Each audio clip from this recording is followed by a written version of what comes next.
नमो बुद्धाय, जय भीम दोस्तों। मैं हूं चित्तरंजन कुमार और आप देख रहे हैं हमारा news channel true news TNBR। और आज मैं हूं महाराष्ट्र के नासिक में, जहां पर मैं आपको बता दूं कि बुद्ध विहार समन्वय समिति का प्रथम राष्ट्रीय अधिवेशन संपन्न हुआ है। इस राष्ट्रीय अधिवेशन के माध्यम से क्या प्रेरणा दिया गया है और क्या बताया गया है, इन तमाम तथ्यों की जानकारी के लिए यहाँ पर जो बुद्ध विहार समन्वय समिति के चीफ जो हैं हमारे बीच में उपस्थित हैं और हम उनसे इन तमाम बिंदुओं पर जानने की कोशिश करते हैं। सर, सबसे पहले आपका हमारे चैनल में बहुत बहुत स्वागत है। मैं अशोक सरस्वती बोधी, बुद्ध विहार समन्वय समिति का अध्यक्ष, राष्ट्रीय अध्यक्ष। पहले तो आपके चैनल का मैं धन्यवाद अदा करता हूं, क्योंकि मेरी बात आप लोगों के माध्यम से मेरे सारे धम्म भाइयों के लिए उनको मैं शेयर करूंगा। तो इसीलिए मैं आप लोगों का बहुत धन्यवादी हूँ। सबसे पहले सर, जब मैंने इस बात पर चर्चा किया और आपके नाम को जब मैंने बताया, तो हमारे कुछ व्यूअर्स और हमारे कुछ लोगों ने ऐसा सवाल किया कि सर, जब एक बौद्धिस्ट हैं तो फिर इनके नाम के साथ में एक टाइटल जो है, एक टैग जो है सरस्वती का, आखिर ये टैग क्यों है? सर, इस प्रश्न का जवाब लोग जानना चाहते हैं, प्लीज़ बताएं। देखिए, मेरा नाम अशोक है और मेरे माँ का नाम सरस्वती है और मैं सरनेम नहीं लगाता, मैं बोधी लगाता हूँ। मैं माता का बहुत स्वागत करता हूँ, आदर करता हूँ। अब जब मुझे होश आया और मैं बाबा साहब को पढ़ा और समता का तत्व जब मैंने अपना लिया, तब मुझे मेरी स्त्री विषयक दृष्टि भी बदल गई और मैंने मेरे बाप का नाम और मेरा सरनेम मैंने टाल दिया और उसके जगह मेरा माँ का नाम और मैंने बोधी लगा लिया। जब ये सरनेम की बात आ रही है, इसलिए मुझे भी एक बात याद आ रही है कि बहुत सारे लोग जो हैं अपने नाम के साथ में जाति सूचक सरनेम लगाते हैं। तो इस पर आपकी ओपिनियन क्या है? जाति व्यवस्था बरकरार रखने के लिए, शूद्रों को गुलाम रखने के लिए सरनेम सिर्फ शूद्रों को ही है, ब्राह्मणों को सरनेम नहीं है। कुलकर्णी, पांडे, त्रिवेदी, द्विवेदी, चतुर्वेदी, ये उनके सरनेम नहीं है, ये उनके पदवी है, ये उनका जॉब है। जैसा ये कलेक्टर है, ये दरोगा है, ऐसा वो समाज ने उनको वैसा, ये उनका असली अच्छा काम है, इसीलिए उनको गौरव होता है, इसलिए वो काम लगाते। तो चमार को कौन सा काम लगाएंगे? ये तो नहीं बोल सकते कि राम प्रसाद जूते बनाने वाला, जूता मेकर, ऐसा तो नहीं वो बोल सकते। तो वो या तो जाटव लगाएंगे या तो कुरिल लगाएंगे या कोई भी उसका जात का नाम वो लगा लेते हैं। जब अभी कुछ लोगों ने जात नहीं लगाया तो जात छोड़ दिया, तो जो भाट है उसने उसके नाम के पीछे फिर गाली जैसा नाम लगा दिया। कीटे, पोटे, झीटे, वाघ मारे, कुतर मारे, भाजी खाए, डम्बारे, क्या यार सरनेम है ये? इससे हमारा कोई आदर होता है? इससे तो हमारा अपमान ही होता है। जोशी, पांडे, कुलकर्णी, राठौड़, ये कैसा है उनका सम्मान होता है, हमारा अपमान होता है। हम इतने बेवकूफ़ है कि वो सरनेम पर हमारा चिपकाव है, हमारा लगाव है। तो जो अक्लवान है वो छोड़ देंगे, जो बेअक्ली है वो पकड़ लेंगे। मैं तो अक्लवान हूँ, मैं काहे को उसको वो नरक में मैं काहे को फंसूँ? जब बाबा साहब अम्बेडकर ने मुझे अकल दी और मेरी मानसिक गुलामी को नष्ट किया, तो जो बुरी बात है मेरे अस्तित्व के लिए, मेरे आज़ादी के लिए जो बात रुकावट पैदा करती है, मैं उसको छोड़ूंगा, चाहे दुनिया मेरे खिलाफ में क्यों न जाए। तो आपके अनुसार इस प्रकार की जो जाति सूचक टाइटल हैं, सरनेम है, सरनेम नहीं टाइटल भी बोल सकते हैं, तो आपके अनुसार खास करके जो पढ़े लिखे और समझदार लोग हैं उसको जाति सूचक टाइटल नहीं लगाना चाहिए? समझदार हो या नहीं, लेकिन समझदार लोगों का अनपढ़, गंवार लोग, गरीब लोग अनुकरण करते हैं।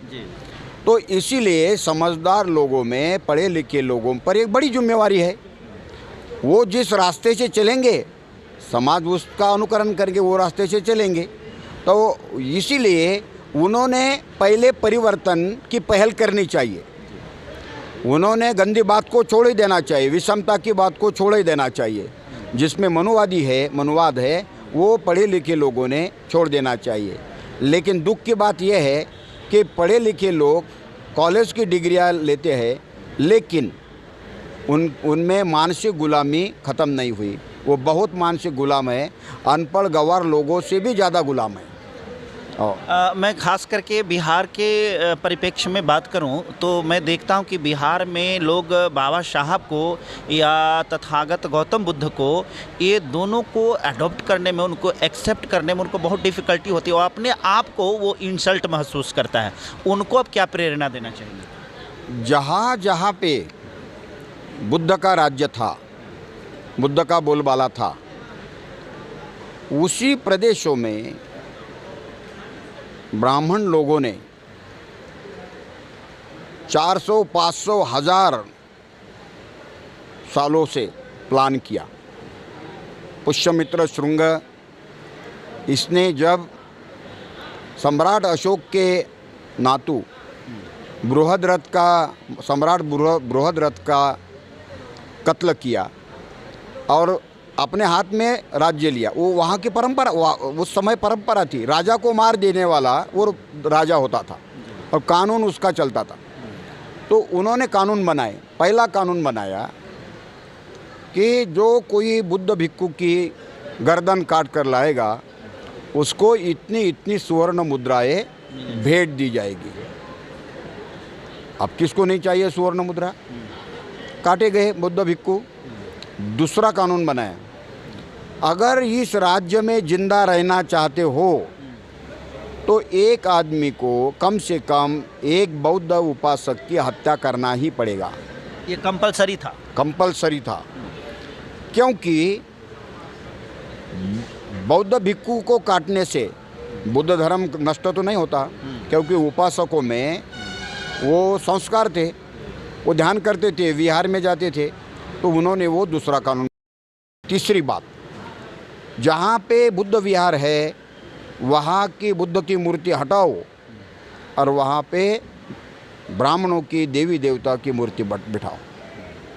वो मंदिरों में परिवर्तित किया गया और वहाँ पे पंडित बिठाया गया।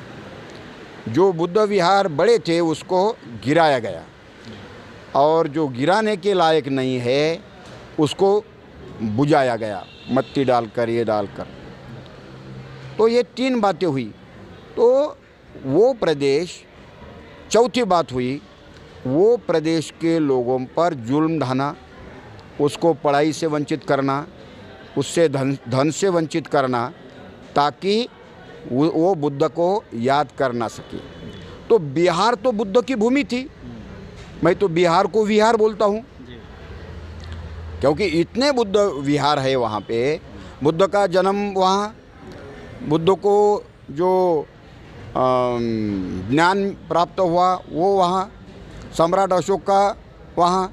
तो ये सारा जो वैभव था वो तो बिहार में था। तो बिहार का वैभव इन लोगों ने इतना ख़त्म कर दिया और इन लोगों को चंड बना दिया, गुनहगार बना दिया, मजबूर कर दिया पेट पालने के लिए बिहार के लोग गुनहगारी का रास्ता कहे। तो आज के हालत में जितने क्राइम बिहार में होते हैं उतने क्राइम कहीं नहीं होते। तो क्राइम होंगे तो जेल में जाना पड़ेगा। तो जेल में गया तो पढ़ाई लिखाई सब बंद हो गई। तो ऐसी कई सारी बातें, प्रगति बंद हो, ऐसी बातें बिहार में ब्राह्मणों का आतंकवाद, ब्राह्मण कम्युनिटी आतंकवादी कम्युनिटी है, हिंदू कौम ये आतंकवादी कौम है, मारने काटने पर ही उनका विश्वास है, भाईचारा उसमें नहीं, उनमें नहीं है, और वे लोग कभी भी सबका मंगल हो ये नहीं चाहते, ये सिर्फ अपन चाहते हैं। तो इसीलिए हम लोग इसको जानना चाहिए और इस बात को ख़त्म करने के लिए धीरे धीरे 1 से 2, 2 से 4, 4 से 5 हमने बौद्ध उपासक बढ़ाना चाहिए और हम उसका मॉडल बनना चाहिए। महाराष्ट्र की मदद लेना चाहिए, उसके लिए हम आपको मदद करेंगे, आएंगे। भले ही आप ज़्यादा ऐसे क्या बोलते खुले नहीं किया करे तो भी चलेगा, 10-10, 15-15, 20-20 लोगों का वर्कशॉप किया तो भी चलेगा, बोलना कम काम ज़्यादा। तो ऐसा करेंगे तो बुद्ध धर्म बड़े पैमाने में वो पनप जाएगा और दूसरी जो वहाँ की हालत है वो बदल जाए। बदलना तो है ही, कभी ना कभी तो बदलना है ही, मुझे ऐसा लगता है। एक बिहार से जुड़ा हुआ बहुत ही महत्वपूर्ण सवाल ये है कि बिहार में एक जहानाबाद जिला के अंतर्गत जगह है, उसका नाम धराउत है। उस जगह में पुरातत्विक विभाग की खुदाई में बहुत सारे मौर्यकालीन मूर्तियां निकली हैं, जिसमें गौतम बुद्ध से लेकर के और बहुत सारी चीज़ें हैं, और वो जगह जो है बहुत विस्तृत जगह है। उस चीज़ पर अगर वहाँ के लोग चाहें कि पर्यटक स्थल के रूप में विस्तृत हो, या वहाँ बौद्ध विहार बने, या वहाँ इस प्रकार के जो बौद्ध से संबंधित जो चीज़ें हैं उसका विस्तार करना चाहें, तो उसके लिए आप कैसे मदद कर सकते हैं? तो ये जो धरोहर है अपनी, बहुत सारे जगह अपनी धरोहर है। एमपी में है, यूपी में है, आंध्र प्रदेश में है और बिहार में ज़्यादा है। तो उस जगह भारत के बौद्धों ने पिकनिक निकालनी चाहिए, वहाँ पे जाना चाहिए, साफ सफाई करना चाहिए, अपना झंडा लगाना चाहिए, उसके ऊपर में हमारे कार्यक्रम होने चाहिए। ऐसा होगा तो वो अपने पास यही एक पर्याय है। अभी जैसा अधिवेशन में अपने उसी के विषय में एक अपना परिसंवाद लिया, आपने सुना भी हो। तो उस परिसंवाद का अर्थ वही था कि हम लोग अगर ऐसा करेंगे नहीं तो वो तो जो है उसको भी अतिक्रमण होता है, अतिक्रमण, और वहाँ यही हो भी रहा है। और वहाँ ये भी हो रहा है। अपनी जागृति जैसी होगी वैसा वो खुला होगा। अपनी जागृति अगर नहीं है तो अतिक्रमण जारी रहेगा। वो अपने को सोचना चाहिए अतिक्रमण करना है, हटाना है या रखना है। तो इसके लिए खुद को जो है वहाँ एक पिकनिक के रूप में वहाँ सबसे पहले ये करना चाहिए, जो भी बौद्ध अनुयायी हैं वो लोग वहाँ जाएं, और उस जगह को प्रमोट करें, तभी ही वहाँ का माने उसको पर्यटन केंद्र बनाना चाहिए। और असेंबली से लेकर के टोटल पूरे केंद्र तक के सारे लोगों ने उसको ये कर दिया। वहाँ के लिए 11 करोड़ रुपया का आवंटन भी हुआ था, परंतु कुछ लोगों के द्वारा, जो आप मनुवादी बता रहे हैं, उन मनुवादी लोगों के द्वारा इस चीज़ को अतिक्रमण कर करके जानबूझ करके वहाँ नहीं बनने दिया गया है। तो इसके लिए क्या विकल्प हो सकता है? इसका विकल्प एक ही है, क्योंकि सरकार बननी है। अगर सरकार तुम्हारी नहीं है तो अमल बजावनी भी नहीं होती। तो हमारी सत्ता में भागीदारी जरूरी है। जैसा जीतम राम मांझी मुख्यमंत्री बने, भले ही उनके साथ में बने, लेकिन उन्होंने तो वो कर दिया, उनके हाथ में था, उतना उन्होंने कर दिया। सत्ता से हट गए, वो चला गया। अब अमल बजावनी कौन करेगा? ये तो इधर भी महाराष्ट्र में भी होता, कोई केंद्रीय मंत्री आता और दीक्षा भूमि को 4 लाख दिए, 10 लाख दिए, 10 करोड़ दिए, 120 करोड़ दिए, और जब देने की बात आती है वो आवंटन नहीं होता, क्योंकि सत्ता उनकी है, हम सत्ताधारी नहीं है। हम सत्ताधारी नहीं होने से ये प्रॉब्लम है। बौद्ध धर्म के विकास के लिए कौन कौन सा कदम हो सकता है? बुद्ध धर्म के विकास के लिए बाबा साहब चाहते थे कि बौद्धों का एक हैंडी धर्म ग्रंथ हो, जो उन्होंने लिखा, बुद्ध एंड धम्मा। एक बात तो हो गई। दूसरी बात बाबा साहब कहते हैं कि फुल टाइम प्रचारक के नाते बौद्ध भिक्खु होने चाहिए। बौद्ध भिक्खु अभी नहीं है, जो है वो उसके लायक नहीं है जितने होना चाहिए, उसके ऊपर में काम करना है। और पढ़े लिखे लोग बौद्ध भिक्खु बनना चाहिए और उन्होंने धर्म प्रचार के लिए अपना स्पीड बढ़ाना चाहिए। तीसरी बात है, बाबा साहब कहते हैं कि उपासकों के लिए अपना बुद्ध विहार होने चाहिए। तो ये बुद्ध विहार नहीं हुए, दो बातें है रही। तो हमने बुद्ध विहार बनाना और बौद्ध भिक्खुओं को निर्माण करना, इसके लिए बौद्ध उपासक बनाना, श्रामणेर बनाना। श्रामणेर में से 1000 श्रामणेर बनते हैं तो उसमें से एक भिक्खु बनेगा। 1000 भिक्खु बनते हैं तो उसमें से महास्थविर कोई बनेगा। इसीलिए पहले उपासक, बाद में श्रामणेर, बाद में भिक्खु, बाद में उसका विकास होता रहेगा। तो ये साथ में ही चलना चाहिए। ये साथ में उपासक करना, उपासक होएगा चल श्रामणेर का शिविर, श्रामणेर हुआ तो कोई ना कोई आदमी भिक्षु बने जाता है। 4 साल रहेगा, 5 साल रहेगा, 10 साल रहेगा तो उसमें प्रेरणा आ जाएगी तो भिक्षु बनेंगे। तो ये 3 बातें जरूरी है। ये 3 बातें होने के बाद बाबा साहब कहते हैं कि बौद्ध समाज बार बार इकट्ठा होना चाहिए, धर्म की चर्चा करना चाहिए। बाबा साहब कहते हैं वो अपने इंस्टीट्यूशन होने चाहिए, अपने स्कूल होने चाहिए, अपने कॉलेज होने चाहिए, अपने वृद्धाश्रम होने चाहिए, अपने अनाथालय होने चाहिए। ऐसे अलग अलग जो सेवाभावी केंद्र है वो भी होने चाहिए। उससे 2 फायदे होते, या तो एक यंत्रणा आपके हाथ में होती, वहाँ पे सरकारी ग्रांटेड होने से पगारी कर्मचारी होते, तो ये कर्मचारी होने के कारण वो उनको थोड़ी बुद्धि भी रहती और उनके हाथ में पैसा भी रहता। तो उनके ये शत्रुओं ने तो अपने इंस्टीट्यूशन बनाए। तुम कोई भी खासदार देखो, आमदार देखो, उसके 2-4 कॉलेज है, 2-4 स्कूल है, अपने क्या है? अपने कुछ भी नहीं है। तो ये सारी बातें हमारी होनी चाहिए। बाबा साहब ने तब कहा था और ये हमको करना है। ये अगर करते तो इससे बौद्ध धर्म का प्रचार होता है। दूसरी बात कि कलात्मक पद्धति से भी धर्म का प्रचार होना चाहिए, संगीत के माध्यम से भी धर्म का प्रचार होना चाहिए। केवल भाषणों से धर्म का प्रचार नहीं होगा, क्योंकि वो लोग कम होंगे सुनने वाले, जानने वाले। हाँ, गाना सुनने वाले अगर 10,000 है तो भाषण सुनने वाले सिर्फ 500 मिलते हैं। तो इसीलिए सभी प्रकार संगीत का, नाटक का, यानी जो भी क्षेत्र है वो सारे जो ये फॉर्म है उस फॉर्म को हमने अपनाना चाहिए, मुझे ऐसा लगता है। ये कुल मिलाकर के अगर ये कहें कि आज ये जो आपका अधिवेशन था इसमें बहुत सारे लोग जो आना चाह रहे थे किसी कारण बस नहीं आ पाए, हाँ। तो आज के ये जो अधिवेशन था इसका मूल सारांश क्या है? जो ना आए वो भी इस बात को जान करके उनको न लगे कि हम नहीं पहुँचे तो हमको छूट गया, ऐसे कैसे बताना पाएंगे? उनको ये बताना चाहिए कि अपने ज़िले में कितने बुद्ध विहार है, इसके हमने यादी बनाना चाहिए। उसके 2-2 लोगों के फ़ोन नंबर, नाम, पते लिखना चाहिए।